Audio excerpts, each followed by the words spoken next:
ರೇಣುಕಾಸ್ವಾಮಿ ಕೊಲೆ ಪ್ರಕರಣದಲ್ಲಿ ಇವತ್ತು ಡಿ ಗ್ಯಾಂಗ್ಗೆ ಬಿಗ್ ಡೇ.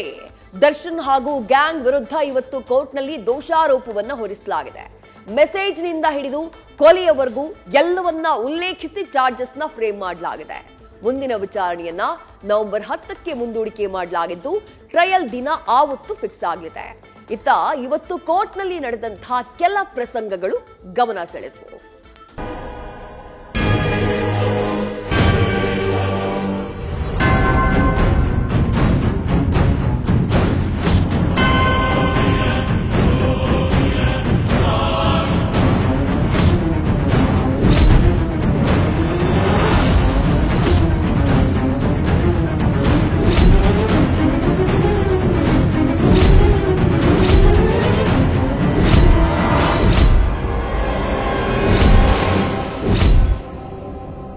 ಚಿತ್ರದುರ್ಗದ ರೇಣುಕಾಸ್ವಾಮಿ ಕೊಲೆ ಪ್ರಕರಣ, ನಟ ದರ್ಶನ್ ಅಂಡ್ ಪಟಾಲಂ ಪ್ರಕರಣದಲ್ಲೀಗ ಆರೋಪಿಗಳ ಕರ್ಮಾನುಸಾರ ಶಿಕ್ಷೆ ನೀಡುವ ಸಮಯ ಬಂದೇ ಬಿಟ್ಟಿದೆ.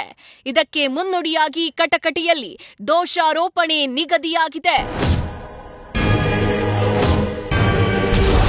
ಡೆವಿಲ್ ಗ್ಯಾಂಗ್ನ 17 ಆರೋಪಿಗಳ ಚಾರ್ಜ್ ಶೀಟ್. ನವೆಂಬರ್ 10ಕ್ಕೆ ಡಿ ಗ್ಯಾಂಗ್ ವಿಚಾರಣೆ ಮುಂದೂಡಿಕೆ.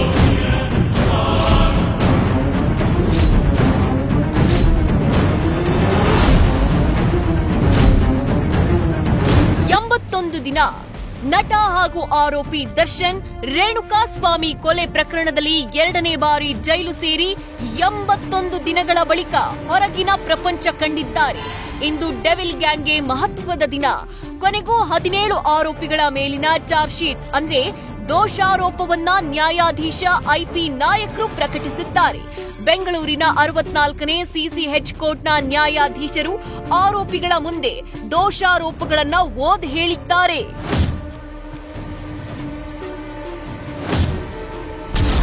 ಕೋರ್ಟ್ನಲ್ಲಿ ಕಿಕ್ಕಿರಿದು ಜನ ಸೇರಿದ್ದರಿಂದ ಹೈ ಡ್ರಾಮಾ, ಜಡ್ಜ್ ಗರಂ. ಇನ್ನು ಕೋರ್ಟ್ನಲ್ಲಿ ಕೆಲಕಾಲ ಡ್ರಾಮಾ ಕೂಡ ನಡೆಯಿತು.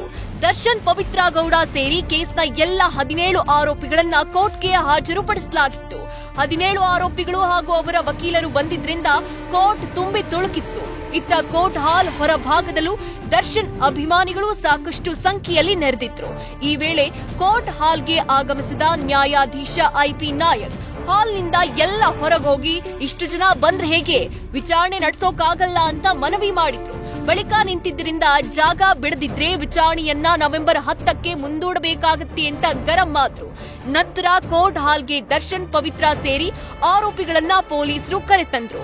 ಆಗ ರೇಣುಕಾಸ್ವಾಮಿ ಕೊಲೆ ಆರೋಪಿಗಳ ದೋಷಾರೋಪವನ್ನ ಜಡ್ಜ್ ಓದಿ ಹೇಳಿದ್ರು.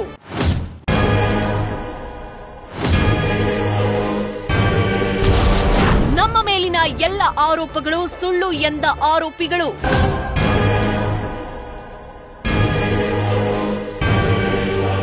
ಇನ್ನು ಪವಿತ್ರ ಗೌಡ ಮೇಲಿನ ಆರೋಪ ಹಾಗೂ ಪಾತ್ರದ ಬಗ್ಗೆ ನ್ಯಾಯಾಧೀಶರು ಓದಿ ಹೇಳಿದ್ರು.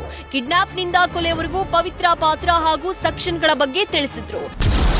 ರೇಣುಕಾಸ್ವಾಮಿಗೆ ನನ್ನ ಹೆಂಡತಿಗೆ ಮೆಸೇಜ್ ಯಾಕ್ ಮಾಡಿದೆ ಅಂತ ಎ2 ದರ್ಶನ್ ದೈಹಿಕವಾಗಿ ಹಲ್ಲೆ ಮಾಡಿದ್ದೀರಾ ಎಂದು ಚಾರ್ಜ್ ಶೀಟ್ನಲ್ಲಿನ ಸಂಪೂರ್ಣ ಮಾಹಿತಿಯನ್ನ ವಿವರವಾಗಿ ಓದಿದ್ರು.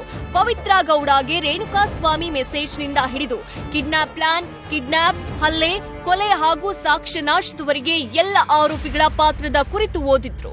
ಈ ವೇಳೆ ಜಡ್ಜ್ ಪ್ರಶ್ನೆ ಹಾಗೂ ಅದಕ್ಕೆ ಆರೋಪಿಗಳ ಉತ್ತರ ಹೈಲೈಟ್ ಆಗಿತ್ತು. ನಿಮ್ಮ ಮೇಲಿನ ಆರೋಪದ ಬಗ್ಗೆ ನೀವೇನ್ ಹೇಳ್ತೀರಾ ಅಂತ ಜಡ್ಜ್ ಕೇಳಿದ್ದಕ್ಕೆ ಆರೋಪಿಗಳೆಲ್ಲ ಒಟ್ಟಾಗಿ ಸುಳ್ಳು ಸುಳ್ಳು ಅಂತ ಕೂಗಿದ್ರು. ಒಟ್ಟಾರೆ ಚಾರ್ಜ್ ಫ್ರೇಮ್ ಪ್ರಕ್ರಿಯೆ ಮುಗಿಸಿದ ಜಡ್ಜ್ ಆರೋಪಿಗಳ ಟ್ರಯಲ್ ದಿನ ನವೆಂಬರ್ 10ಕ್ಕೆ ಫಿಕ್ಸ್ ಮಾಡಿದ್ದಾರೆ. ಈ ನಡುವೆ 81 ದಿನಗಳ ನಂತರ ದರ್ಶನ್ ಹಾಗೂ ಪವಿತ್ರ ಮುಖಾಮುಖಿಯಾಗಿದ್ರು. ಕೋರ್ಟ್ನಲ್ಲಿ ಹಿಂದೆ ನಿಂತಿದ್ದ ದರ್ಶನ್ನ ಮುಂದೆ ಕರೆದ್ರು. ಇತ್ತ ತಾಯಿಯ ಮುಖ ನೋಡೋಕೆ ಪವಿತ್ರ ಪುತ್ರಿ ಕೋರ್ಟ್ ಬಳಿ ಅಜ್ಜಿ ಜೊತೆ ಆಗಮಿಸಿದ್ಲು. ಆದ್ರೆ ವಿಚಾರಣೆ ಬಳಿಕ ದರ್ಶನ್, ಪವಿತ್ರ ಹಾಗೂ ಎಲ್ಲ 17 ಆರೋಪಿಗಳು ಪರಪ್ಪನ ಅಗ್ರಹಾರದತ್ತ ವಾಪಸ್ಸಾದ್ರು. ಕೋರ್ಟ್ ಅನುಮತಿ ಸಿಕ್ಕ ಬಳಿಕ ದರ್ಶನ್ ಮನೆಯಿಂದ ತಂದ ಊಟ ಪಡೆದು ಜೈಲಿಗೆ ತೆರಳಿದ್ರು. ಇನ್ನೇನಿದ್ರು ಎಲ್ಲರ ಚಿತ್ತ ನವೆಂಬರ್ 10ರ ಕೋರ್ಟ್ ವಿಚಾರಣೆಯತ್ತ ನೆಟ್ಟಿದೆ. Sandesh, news first, Bengaluru. News first ನಿರ್ಭೀತಿಯಿಂದ ನಿಮ್ಮ ಪರವಾಗಿ.